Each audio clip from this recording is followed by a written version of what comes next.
کیا کہنے کیا کہنے. جاہل واہ واہ واہ. جب گفتگو میں جتنی بھی آرگومنٹ کرو گے وہ بندہ مانے گا نہیں.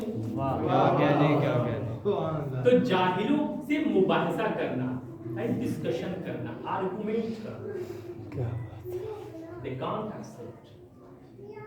وہ کبھی آرگومنٹ نہیں کرتا ہے، ان کی بات پہ خاموش رہنا. عقل کی زکات ادا کرو گے تو عقل کے ساتھ امانت. سماج اور معاشرے کی خیانت کیا ہے؟ سماج اور معاشرے کے ساتھ خیانت یہ ہے کہ سماج اور معاشرہ پستیوں میں، گمراہیوں میں، ذلتوں میں، جہالتوں میں سماج اور معاشرہ پڑا ہوا ہے، اور انسان خود کو سجانے کے چکر میں سماج اور معاشرے کو اس کے حال پہ چھوڑ دے تو یہ سماج اور معاشرے کے ساتھ خیانت. حسین ابن علی اپنے وقت کے سماج کے ساتھ امانت ادا کرنے چلے تھے. حسین دیکھ رہے تھے سماج و معاشرہ جہالت کی پستی میں، غفلت کی پستی میں سوئی ہوئی تھی. سماج پورا امت سو رہا تھا، تو حسین امت کو بیدار کرنے کے، حسین ابن علی امت کو تاریکیوں سے نکالنے کے لیے، پستیوں سے نکالنے کے لیے، جہالتوں سے، گمراہیوں سے، وحشتوں سے، غفلتوں کی نیند سے اٹھانے کے لیے حسین کربلا چلے. امانت ادا کرنے چلے تھے حسین امت کے لیے. یہ اور اس امانت کے لیے، ادائیگی کے لیے کیا کیا قربانی حسین، ایسی ایسی عظیم کو میں ذکر کیا. روز محشر تک ایسی قربانی، وہ جگر کسی کے سندے میں نہیں. گفتگو تمام کر رہے ہیں. 7 محرم ہے. حضرت حسن مجتبیٰ کے لال قاسم سے آج تاریخ منسوب ہے. گفتگو تمام کر رہا ہوں، بس 2 جملے بس. امام حسن مجتبیٰ بھائی ہیں شہید کربلا. ایک انسان جانتا ہے کہ میرے بھائی کو بہت سخت مشکل وقت پڑے گا، تو بھائی ہم نہ ہوں گے تو فلاں چیز تمہارے وقت مصیبت نہ ہوتا ہے. انسان کا نیچر ہے نا، اگر فیملی میں کوئی مشکل آتی ہے کہ ہم اسٹینڈ اپنے اسٹیٹ میں نہیں رہیں گے، باہر رہیں گے، تو فلاں صاحب رہیں گے تمہاری مصیبت میں، تمہاری مشکل میں کام آئیں گے. پیسہ بھی رہے گا تو یہ پیسہ ہم رکھ کے جا رہے ہیں، جب ضرورت پڑے گی تو ان پیسوں کا وقت استعمال کر لینا. یہی ہوتا ہے، انڈرسٹوڈ بات ہے. حسن مجتبیٰ روایت گفتگو تمام کر رہا خدا کی قسم کربلا بیوی کو غصہ دیتے جائیں. حسن مجتبیٰ کو بنت رسول کو جب کلیجے کے ٹکڑے حسن کے دشت میں آنے لگے، ذہن کا سا جب کلیجے کے ٹکڑے کٹ کر حسن مجتبیٰ کی دشت میں آنے لگے تو بھائی حسین بیٹھ کے ایسا گریہ کر رہے تھے، اتنا شدید گریہ حسین کر رہے تھے. اب تک کہتی ہے کہ حسن نے سب کو اٹھایا، بھیا سب روئے آپ نہ روئیے.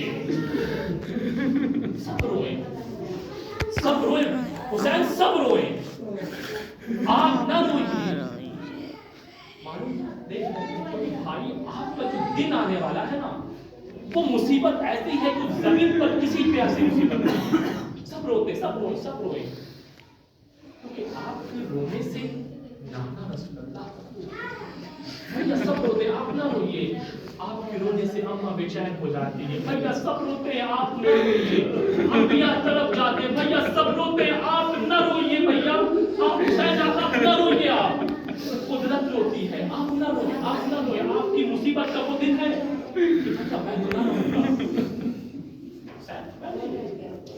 حسن کو بہت افسوس تھا کہ بھائی اتنی وقت مشکل اپنے بھائی کے ساتھ ہم کھڑے نہیں ہیں. مصیبت میں اپنے بھائی کو ہم کیسے سنبھالیں گے، کیسے تسلی دیں گے حسین کو.